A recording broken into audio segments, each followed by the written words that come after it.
praise the Lord. Praise the Lord. That's all it takes. Praise the Lord. Because, you know, it don't really, it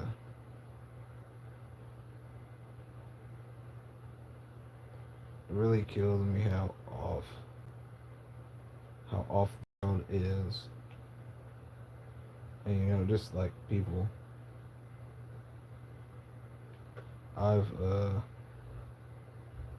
I've ran through a lot of stuff in my lifetime. I've done a lot of stuff. And,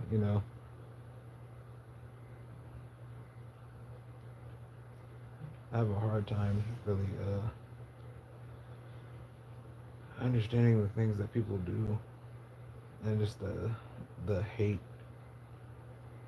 in their hearts.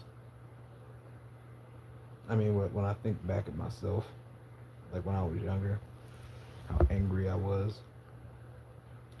It's really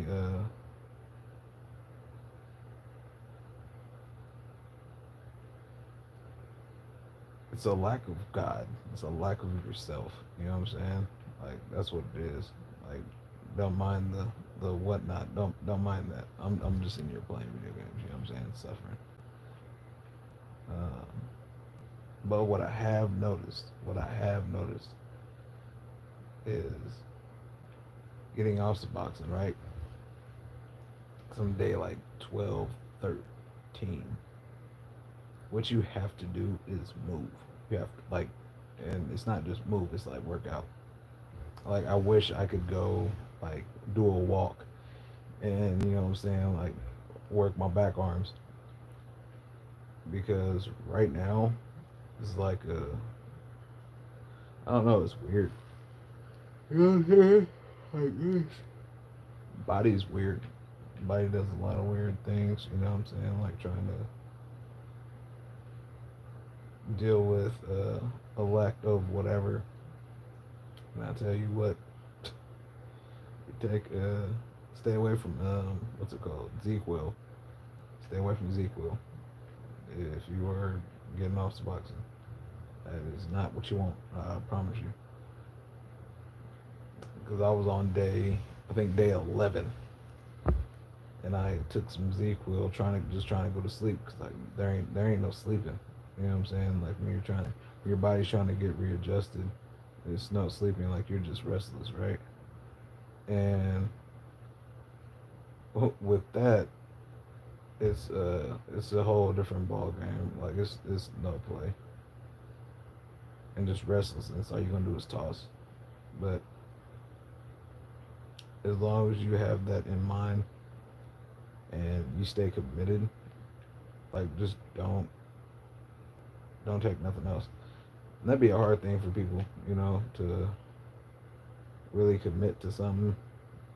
And that was one thing that my attorney had said, because I got a court case coming up with my daughter. Um, she had said, when if you since you're off Suboxone, that means you can take harder drugs, or you can take hard drugs. And I said, well, I could do it now. You know what I'm saying? Like that doesn't matter. But when I say I'm done, I'm done. Like I don't want to do nothing else. I already don't drink. I could drink off Suboxone. I don't. I smoke nicotine. I do that. And once I'm all the way done with like getting this Suboxone stuff figured out, and like being fine with my body, I'm finna be done smoking. I'm finna quit smoking. The only addiction that I see myself having. Hold up. Wait a minute. Wait a minute. There's things I do have to work on. One is lust. I have to work on my lust. That's kind of, that is a thing. I didn't realize being off Suboxone. Suboxone was kind of like it's almost like a blocker of like everything, like your emotions. Being off Suboxone, I am a horn dog. It is horrible. But that's something I got to give to God though. Like, but like then it made me think I got to be delivered, and you know what I'm saying, like maybe that was just being suppressed by that. And yeah, Suboxone, that's just trick of the enemy. You know what I'm saying? Like that, it really is. Any form of addiction, that's from the devil. Period. Because it keeps you away from God. And then that really makes me think on a deeper level that even with me being on Suboxone, I can still hear the Lord, which it's really important, you know, especially with it being so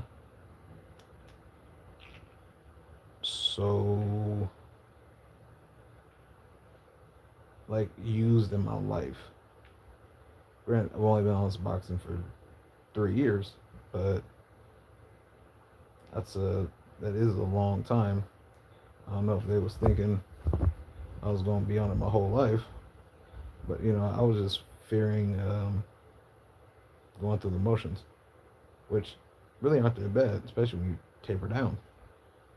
Granted, I did it kind of fast. Like I did it extremely fast. I probably shouldn't have did it the way I did it, but went from 8 milligrams down to 4 milligrams, down to 2 milligrams. I went down to 1 milligram. Well, I went down to 2 milligrams for like a week and a half. And then I went down to 1 milligram for like a week. And I went down to half a milligram. I did that for a while. I would say like I did that for a week. And then I took 1 milligram for the last time. And then I didn't take any more Suboxone. And I tell you, day one was cool. Day two was cool. That day three though, when it's all the way like getting out of your system, man, hey, 3 and 4 is going. That's where it's going to come into and I would say, the Lord, having the Lord on your side, and willpower, because yeah, man, that stuff was rough, G. Like yeah, I will never be addicted to anything ever again. Like with how rough, just I mean everything that I've been addicted to in my life has changed my life and altered it in some way. But I also look at the circumstances that put me in those situations. Like I got on pills because of I lost my daughter. Um, Matter of fact, since we're here, let's talk about that. So I don't know if you guys, whoever watches this, at some point, uh, I put my testimony up here. It's kind of long. I'm gonna break up the testimony into certain videos, so I can like really get into detail about my life and just show what made me turn into a monster, because that's really important. That I don't think that people are scared to talk about how they're messed up, and I've damn near done it all. You know what I'm saying? Like yeah, beating women, and what I'm saying, mentally abusive, all that. Um, ooh, don't fight that. But when you get to a certain point, well, I don't know if this is everybody, but for me, for sure, I got to a certain point when I was like 17, 18, and I don't think I was high. I was smoking, and uh, I didn't want to be who I was anymore. Like I despised myself, and I was like, why am I like this? Like legit, like talking to myself, kind of. And I was like, why am I like this? Why am I so fucked up? And from that point, what I did was I just kind of isolated myself from everybody. I cut off everybody that I associated with, all my so-called friends, all the girls that I talked to, cut them all off. So at that point, I had 2 girlfriends, like full-time girlfriends, and yeah, they knew about each other. That's what I'm saying. Like, I was messed up. I was messed up, and I don't know what that is. Right on, bro. But yeah, like I just really broke down, and yeah, isolated myself for 3 months, and I would leave maybe like every third, fourth day, go get some weed. Oh, I'm finna die. Yeah, I for sure can't kill him. But go get some weed or something, and go back to my sister's room and just isolate myself. And it sounds really hard, like it sounds really rough, but I would either get high and continue to pick my brain apart and see why am I doing the things that I'm doing? Why am I so abusive and violent? Like, because I wasn't just violent to just women. I was violent to everybody. I was just, I was just messed up. I see why I was violent to women though, because the women that were in my life, I could never depend on them. So I took out aggression on women, but I also took aggression out on everybody, and that comes from being molested. That and then when you don't have anybody that talks to you about it, or explains those things, explain those things to your kids. It doesn't matter who it is. It's not okay. None of that is okay. And that just made me angry at everything. And yeah, I didn't really understand that until I really broke everything down. And like even to this day, like believing in the Lord and everything, I was talking to my fiance about it, and she was like, "Well, if you seen that person, how would you feel?" And I was like, "Man, every time I was, and it was a male. Oh my gosh, I'm bit. Every time I've seen him, I always try to hit the block and try to cut him, like go and get him. Every time he was gone. Yeah, I said that on here. Every time I see him, every time I hit the corner and try to bend back around, he was gone. But there was a reason, because if he was there, I would have smoked him. That's what it is. Um, and that when she said that, it really made me think that I have not forgiven that person. I've forgiven a lot of people. I have not forgiven that person. That's hard to forgive somebody for. But then also, I've always said this too. The people that do you wrong, look at their life. Look at how they have to live now, because it's normally bad. Or you just you don't understand why they are in this place, but the whole time it's torment. Even if they are what you think as above you, they're being tormented the entire time. And like the person is just all the way messed up. So even if I was to say I was to do something to them, it wouldn't mean nothing, because their life is nothing to mine. And looking at that whole situation, they were messed up as kids too. So all it did was get spread. And granted, when people get messed with like that, they either turn into an abuser, or they're like extra. Oh yeah, I'll kill somebody over that. I turned into one of those people. You mess with my kids, I'm gonna kill you, like torture you type shit. But you know, it took me a long time to like accept it, and just to be able to say it out loud. It took a long time to be able to say that. But and it's also embarrassing. You know what I'm saying? Like it is, but shit happens. And then, oh yeah, I was supposed to be talking about courting my baby mom. Damn. Yeah, I'm just rambling. But yeah, no, stay focused for sure though, because like court's coming up. I had my daughter. Um, well, baby mom got pregnant after I got in trouble. Um, say real quick, because my daughter's in the living room. So I killed a dude in 2011. Had the whole court case and all that stuff.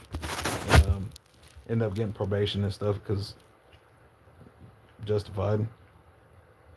And that that too, that threw me, because with that I'm running from God.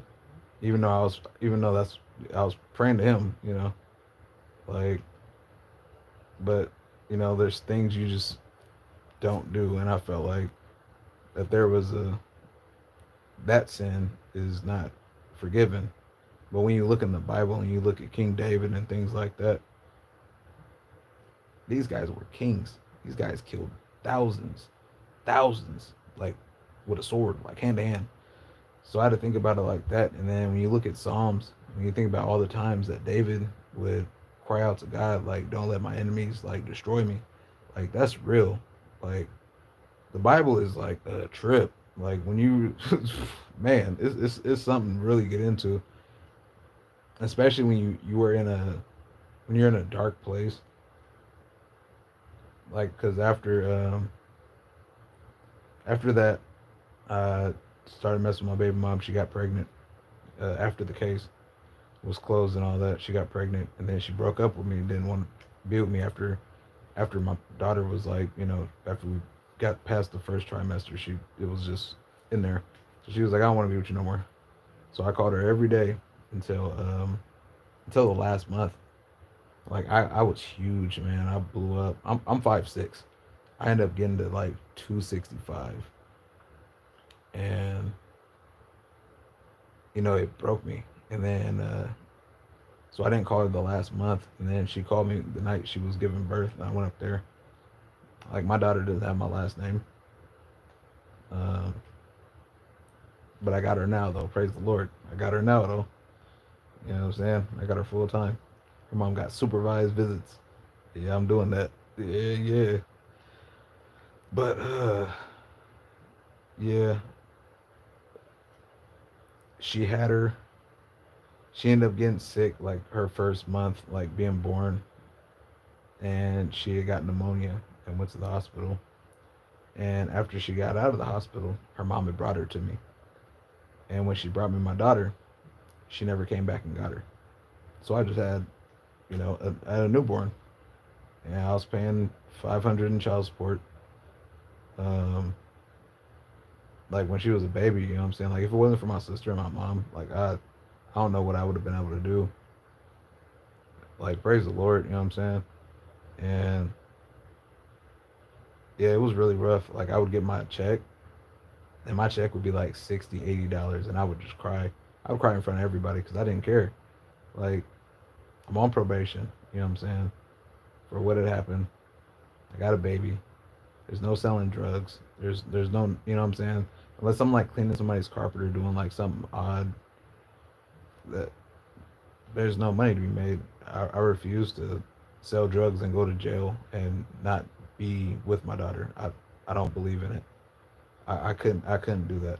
I couldn't do that to her. Like that was the first thing I said to her. Looked at her, said, I am my name. I am your father. I will never leave you. That was my first words to my daughter. I will never leave my daughter. I don't care what the circumstances is. I don't believe in that. Um, yeah, so I had her until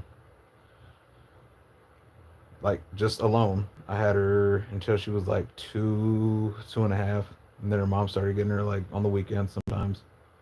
And then by like 3, we started splitting the weeks, or not splitting the weeks, but the days in the week. I would have her Monday through Thursday, then she would have the rest, and then we would alternate Thursdays. So it was pretty much 50-50. But I took her to all the doctor's appointments.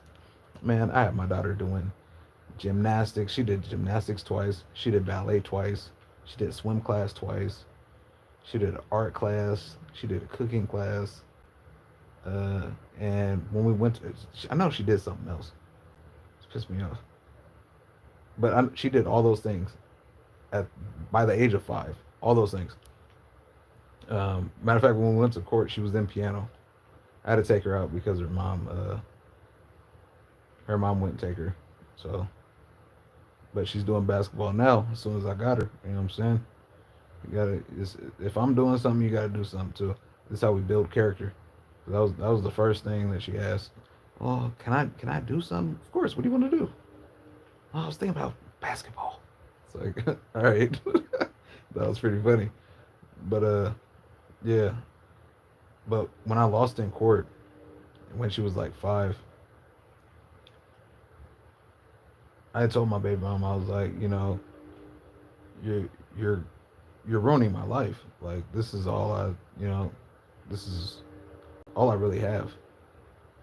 Like I don't have you.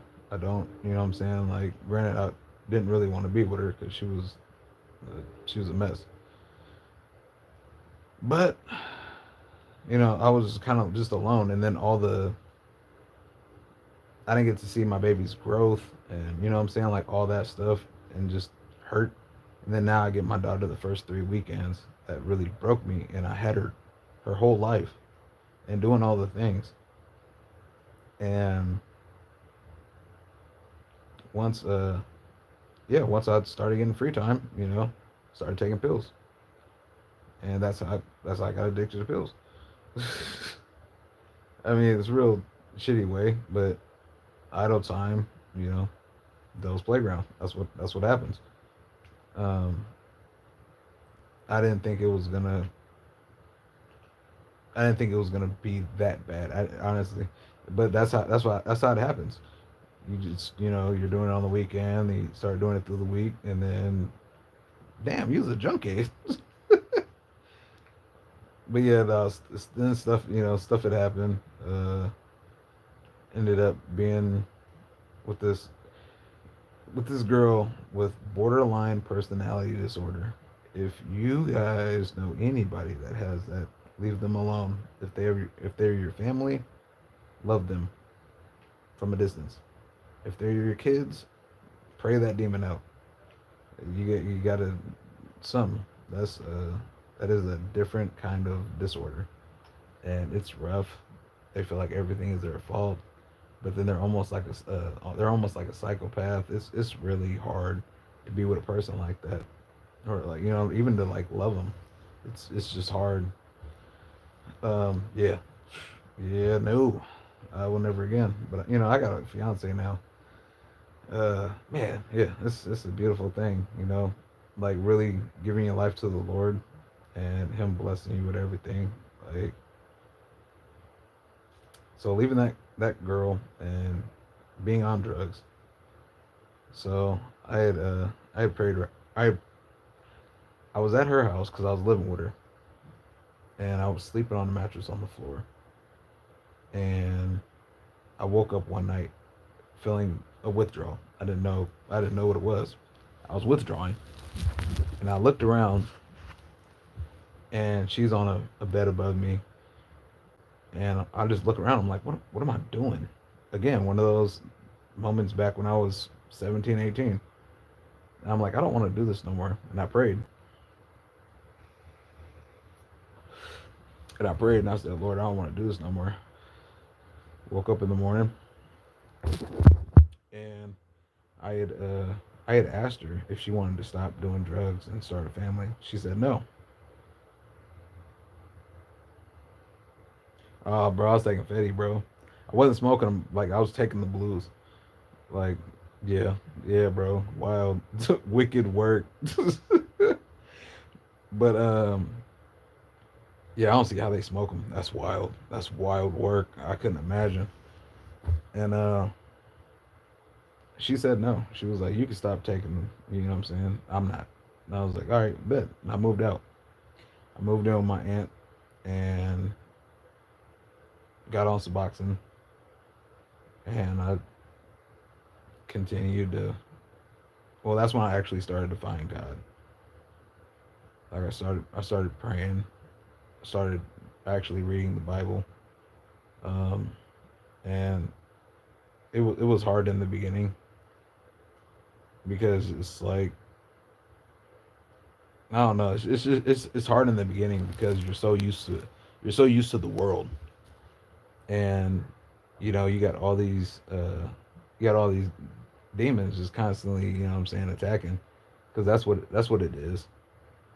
And I called 211 and I told them like all my issues, like yeah, I'm an addict and this age and all these things. And like some months later, I this guy calls me and he was like, well, I'm gonna be kind of like a sponsor. Then he was like, I'm gonna help you. Um, some months after that, he was like, start looking for an apartment. So I found a 2 bedroom apartment. Mind you, I still only have my daughter for 3 weekends. I move into this apartment alone. Um, at that point, I was still dabbling with fentanyl and medication because I was trying to like balance out my body with just issues.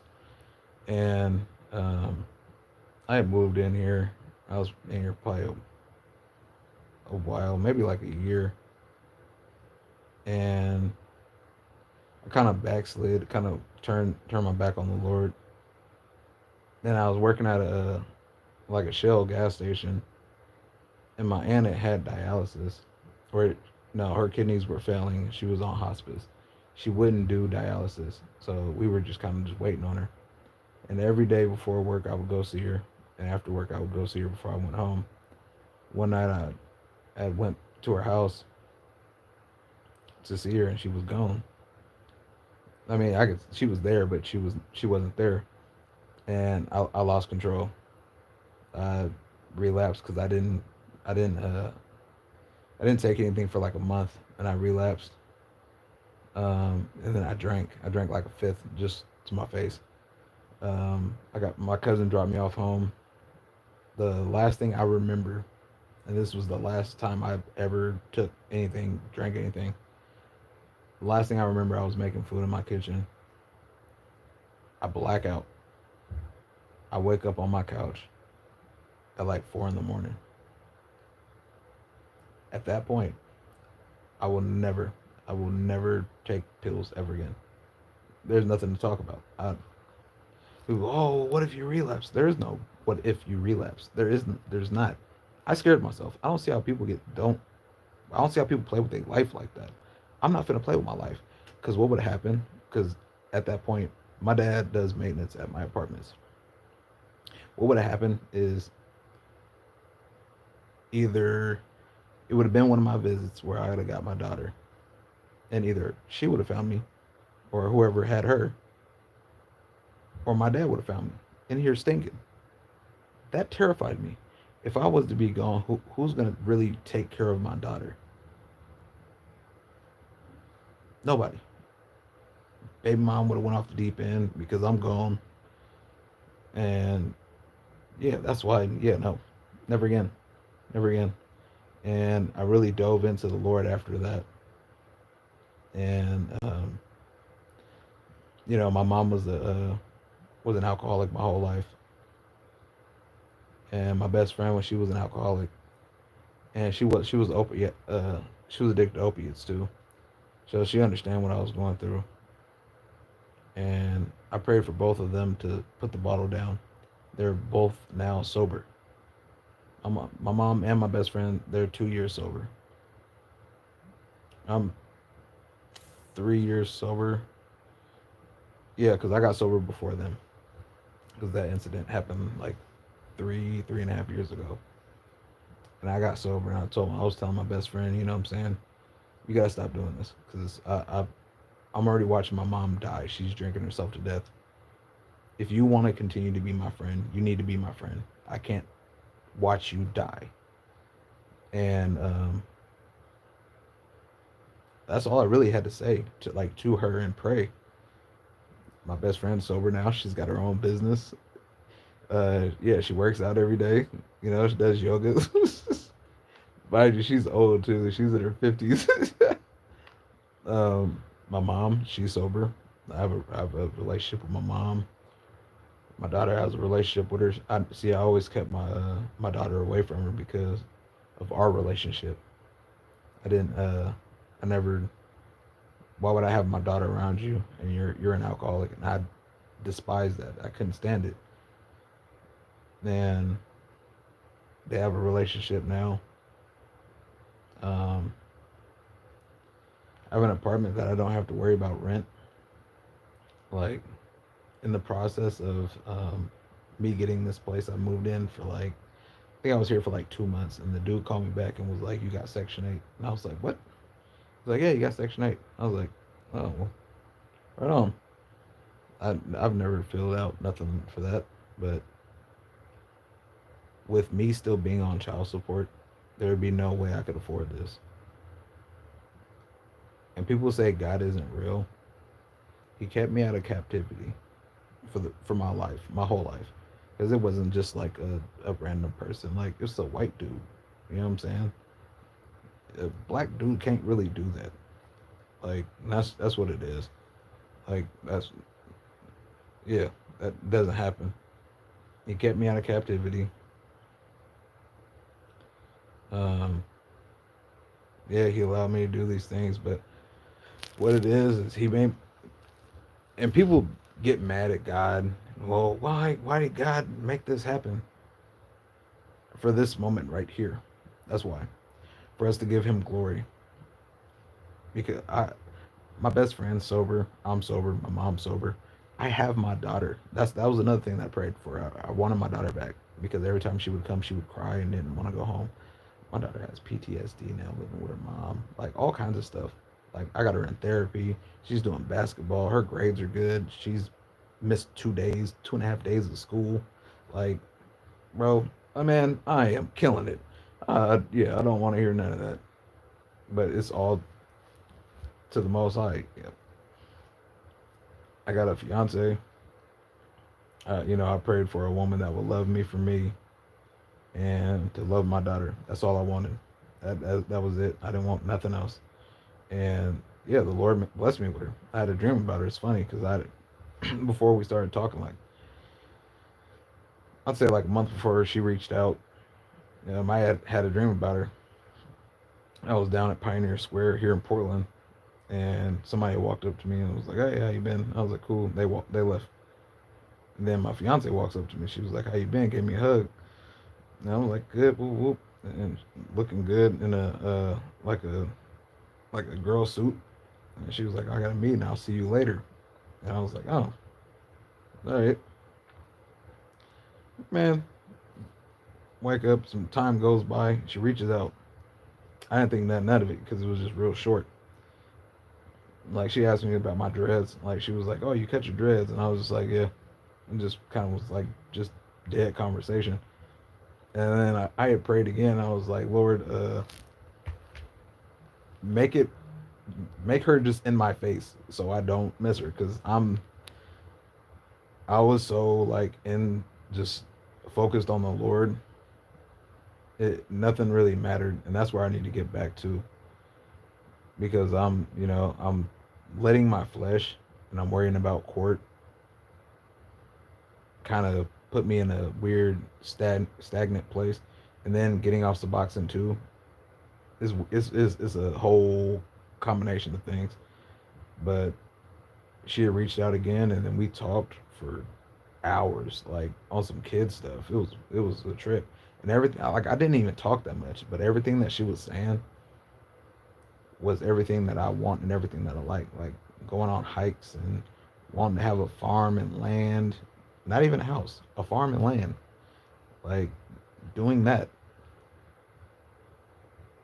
What 32-year-old woman do you know that is talking like that? None but her. Man, I tell you, and then she's beautiful. Like that's another thing. She's beautiful. You know, she's really family oriented. Like yeah, all the things that I want. And then it only got better when she came out here for the first time and like met my daughter. It was instant. Like, well, damn, look at that. Aren't y'all just like together? And then it's weird because my daughter looks like my fiance. Like this is a trip. And then her son looks like me. Oh, my son looked like me. Yeah, praise the Lord. Oh shit, my phone finna die.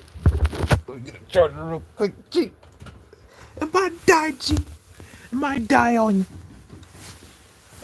I forgot. Yeah, my room's a mess. I'm going through it. Going through changes. I wonder if you guys are gonna be upside down. Maybe. Maybe not. Maybe. Ooh. Okay, but yeah, it's a it's a whole thing, man. But yeah, just as long as you stay focused on the things that you need to stay focused with, my damn thing. As long as you stay focused, and if you don't have a relationship with the Lord, don't mind this. Don't mind all this. If you don't have a relationship with the Lord, start seeking the Lord because He's just right there. It's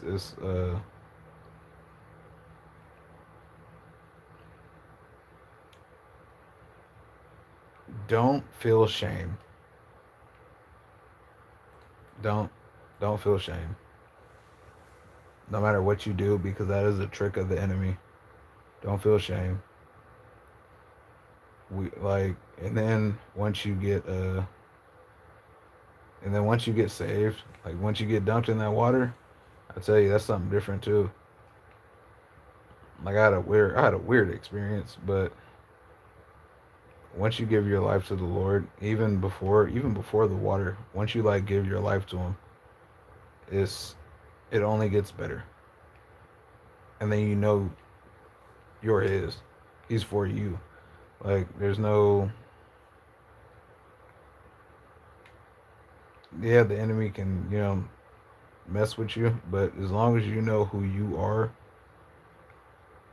especially to the Lord, He can't do nothing to you.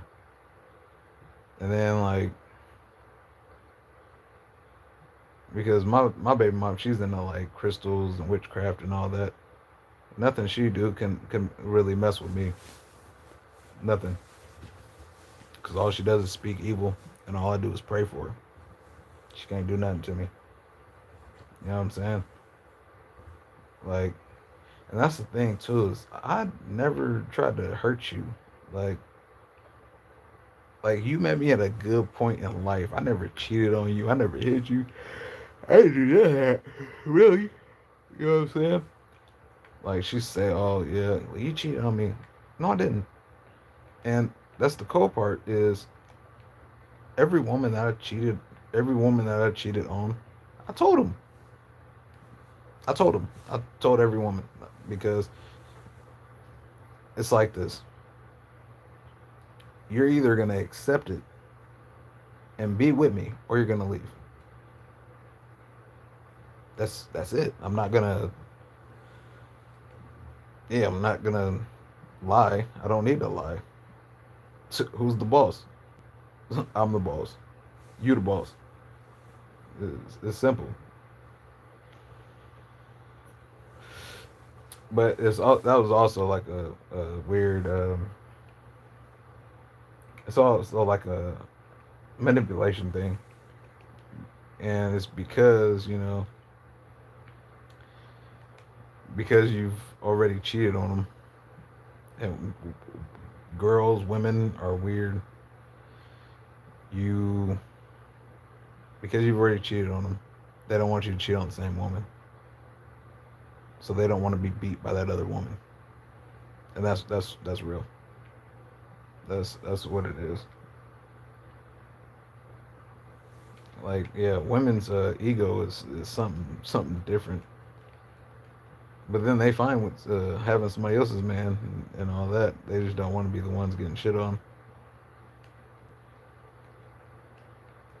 Boy, I tell you, praise the Lord. I'm so glad I got me a wife that I can love forever and not worry about nothing.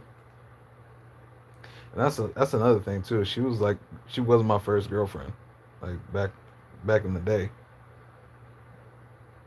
like very first official one.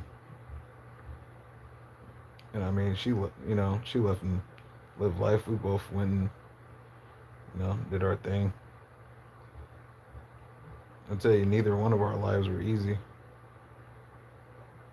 but that's what makes our relationship so different and like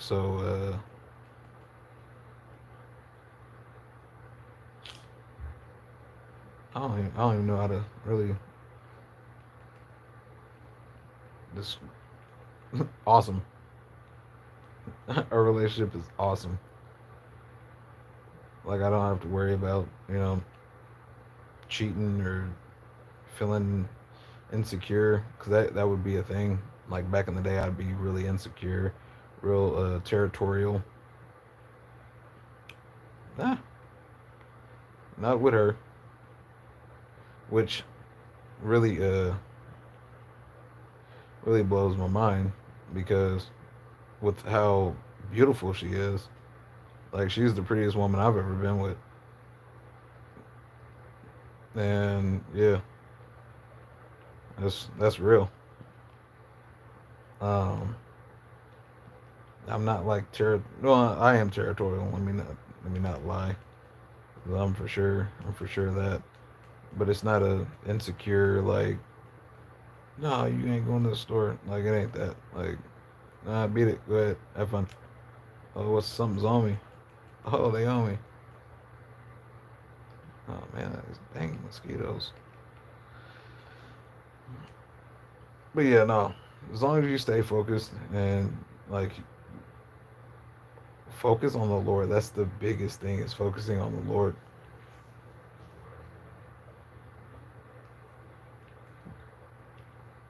Like I got my daughter back. That's that's like that's something else. I mean, that was the goal, like forever. But for it to happen the way it happened and the timing, I had just gotten an attorney. Like I was talking to my fiance. I don't know if I proposed to her yet. I gotta propose to her better though. I gotta do something better because when I proposed to her, she didn't like it. But yeah, no, yeah, I got an attorney. It was like the same week I got an attorney. My baby mom had talked to me, and she was like, "Hey, do you want Amari to start living with you?" And because she had said that, the reason why she said that was because CPS started getting involved with her house. And when my daughter came to me and that weekend and was talking to me, uh, she had said she had asked me what a UI test was, and I was like, "What do you mean a UI? You mean like a P test?" She was like, "Yeah," and I was like, "Oh, well, it's to see if like drugs in your system." And she was like, "Oh," and I guess her mom was using her P. So I called the people and had a whole investigation, and pretty much from that point, she's been with me. Do I feel bad? No, I don't. Um, doing the things that I'm supposed to,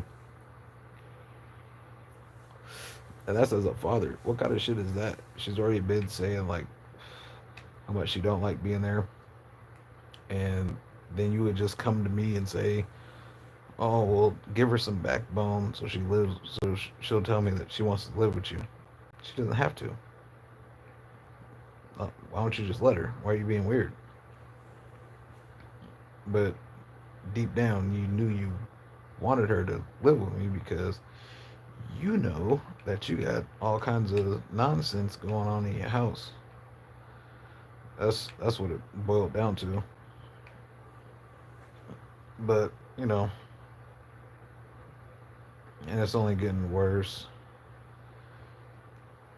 Like I can see it, but other people can't see it, and it's really pissing me off because like I know her. I don't see how y'all can't see it. I think that I'm just like bad mouthing her. I don't. I'm not finna talk bad. I'm not finna talk bad on her. Like that's not it's not a thing I really do. I don't talk bad on people because in between the time of me breaking up with that girl and me moving into this, or no, and me being in this place for the first year, I'd asked the Lord to forgive for me to be able to forgive her because for some reason, for some for some weird reason, she would just constantly like I would constantly think about her. And this I know. This is how I know she does witchcraft. How is it that I'm constantly thinking about you and you've done all these things? Even after the last time we tried, I'm constantly thinking about her. One, ain't nothing that good. Nothing. Ain't nothing that good. I ain't had, uh, like, yeah. And ain't nothing that good. It's not that you're not a good person. You're into crystals and all this other stuff now, which I don't even know where it came from, because I don't believe in that stuff, and you know I don't know. I just don't. I don't know. It was just a weird situation, but yeah, Lord allowed me to forgive her. Even now, like I pray for her. I don't wish bad on her. I want her to get her stuff together, but I'm never gonna, oh well, you ain't this, you ain't that. Nah, for what? At one point, I loved you, and that's what it is. At one point, I did. For me to say, oh yeah, anything else besides I want the best for you. That's that's not cool to me. I don't accept that, and it's not cool. Cause that's like that's being super two faced to me. And then I know what type of person I am. But yet she always wishes bad on me and speaks bad on me to the baby, and you know what I'm saying. Well, the kid, she ain't a baby. She's 10. She my baby though. And it's what's up with all this? Why are you hating on me so bad? You shouldn't. There's no reason to.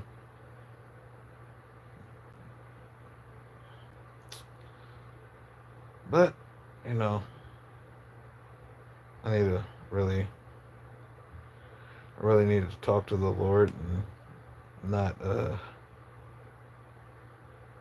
not have fear. And that's another thing. There's no reason why we should fear anything. Like that's a trick of the flesh.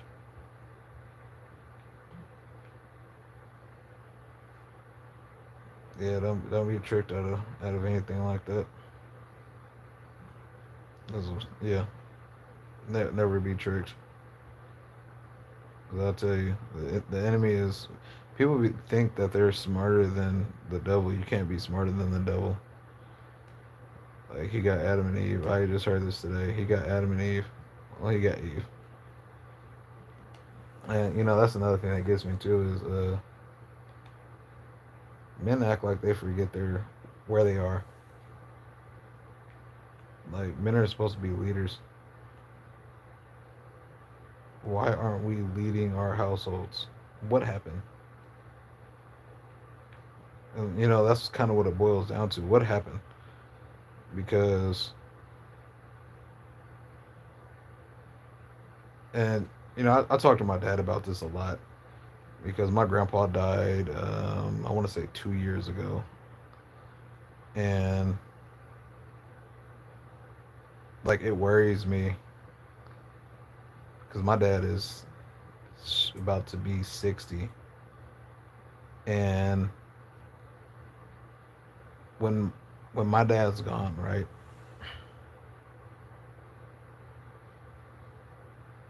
He is one of the last great men. Oh, no school, sweet. But I would consider my dad one of the last great men.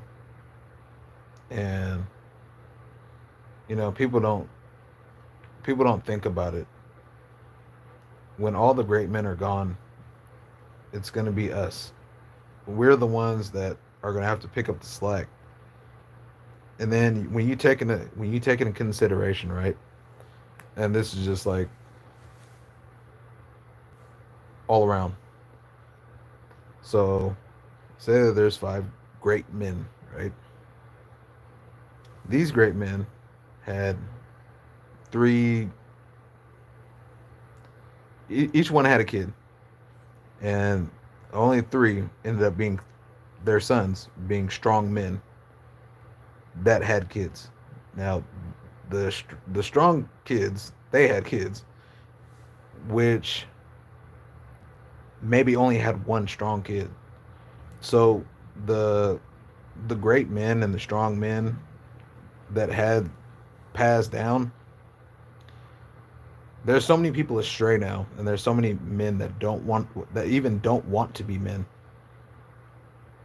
We are going into a when they talk about the end times and things like that, and people don't think about it, it'll be like Sodom and Gomorrah. When you look at America and all the things, I'm not saying like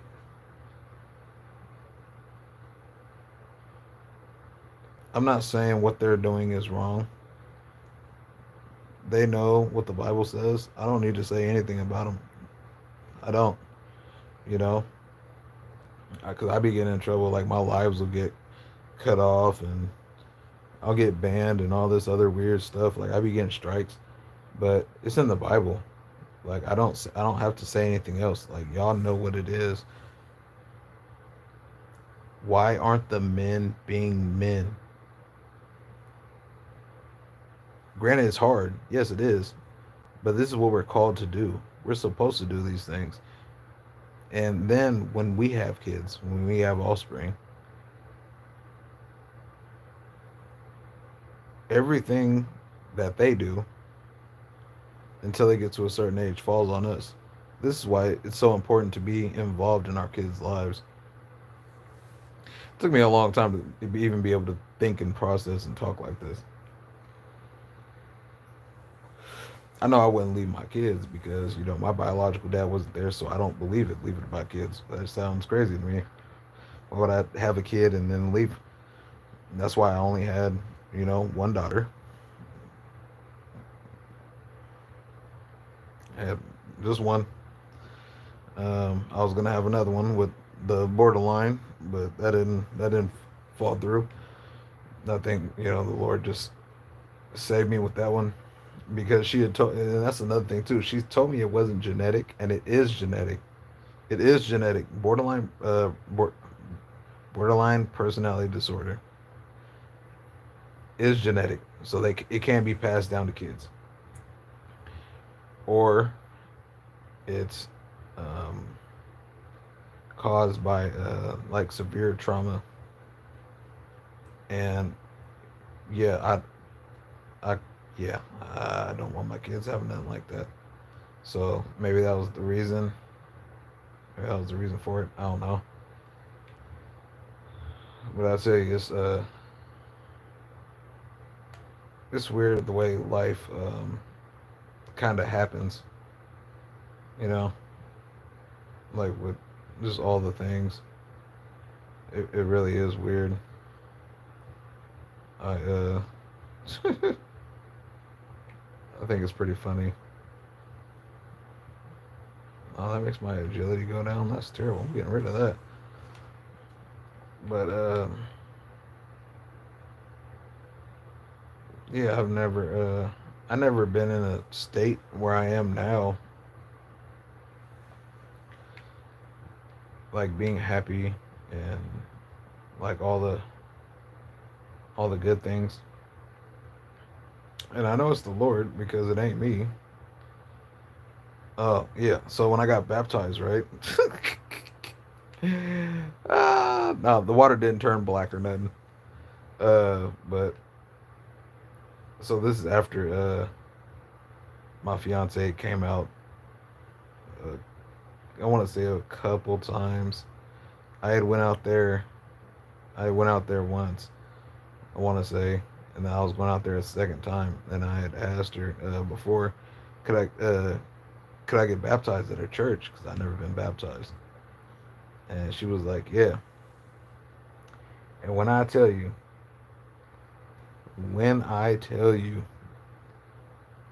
they're like, yeah, come on, come up, and you're gonna come go in the back, and then change your clothes, and blah blah blah. Man, I got in there and changed my clothes and was coming out. I'm standing next to the pool, and he said something, and it was like basically like come in. I had to force myself to walk up those stairs. Like I legit had to really like, nah, Hooter, you gonna die in this water. That's what Hooter, you gonna die in this water. And yeah, I got in the water, and the whole time, I was like, I was just saying, Lord, forgive me for my sins. That's the only thing I was saying the whole time. I was just saying, Lord, forgive me for my sins. And when they dunk you in the water, I like, it was weird. So you go in the water and it's like really, really slow. And he dunked me good. Well, it felt like he did, but he probably even didn't. But I felt like I was underwater for so long, like so long. And when I came out of the water, it was like I don't know. It was like everything was like fresh. Like I don't know. Like getting baptized is something different. Like I legit felt like I died. Like, and the whole time changing my clothes, like Uter, Uter was like, don't touch the water. Don't get in the water. But that's just the enemy. You know what I'm saying? Like, but I'm like, yeah, no, I'm fin to do this because all my everything, all my shenanigans, all my messed up ways and all that. Nah, you finna get in that water. I don't care. And then after that, it was just like constantly being spiritually attacked, like on a whole different type level. I mean, I wasn't seeing nothing, but it was just it was just stuff was just happening everywhere, and I'm like, how is this? And then I talked to my girl about it, and she was like, yeah, that's common. That's what happens. And I was like, oh. And she was like, yeah, the enemy's basically just mad. But she was like, as long as you just continue to do the things that you need to do, like spending time with the Lord and all that, you don't worry about it. Reading the Bible, that's really important. I need to crack mine open. I've been kind of sloughing, and I can't say the being being off Suboxone is a reason. That's not. It's not. Can't you can't just I don't know. That'd be the thing. That'd be the issue with people is they don't they're not honest with themselves. I'm very honest with myself. But I've always been like that. That's the only reason why I can grow.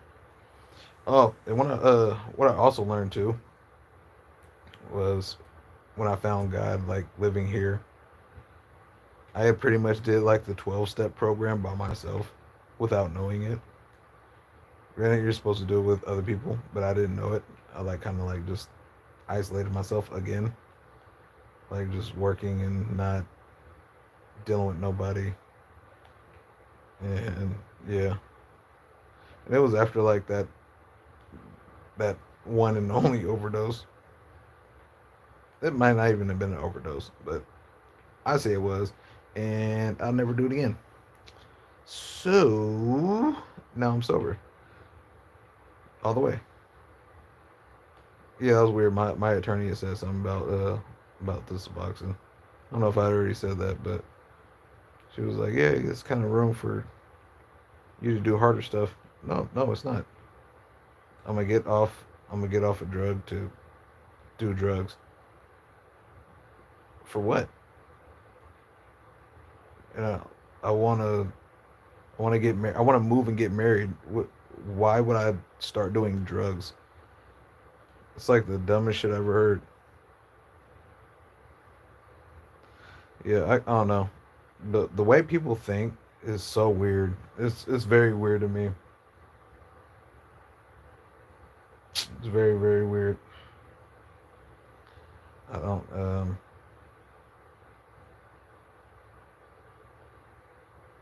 yeah, I don't understand the shit.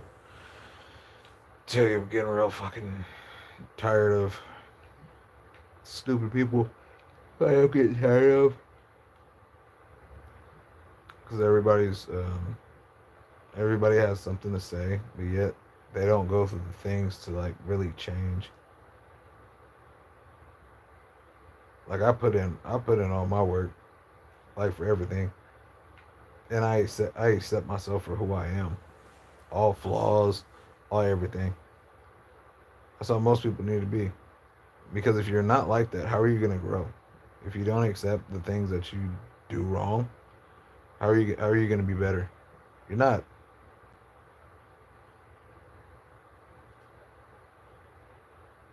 Man, yeah. I really don't want I really don't want my baby mom to have a Job season, but that's all that's all I really see. Like that's I don't see nothing else, and it's just like because of pride and like arrogance.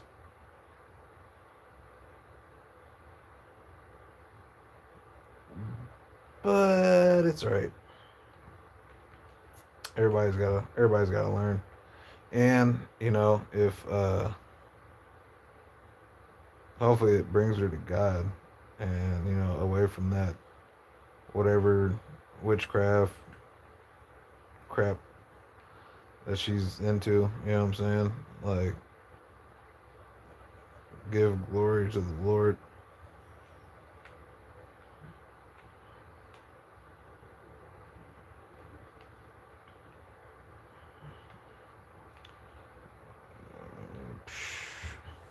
Yeah, I don't know.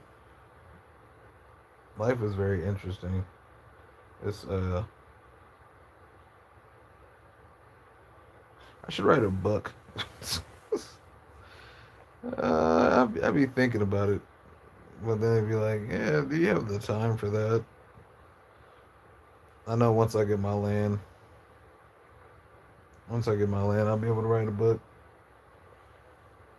Sorry, I'm scratching my head like a madman. I'm getting tired. But yeah,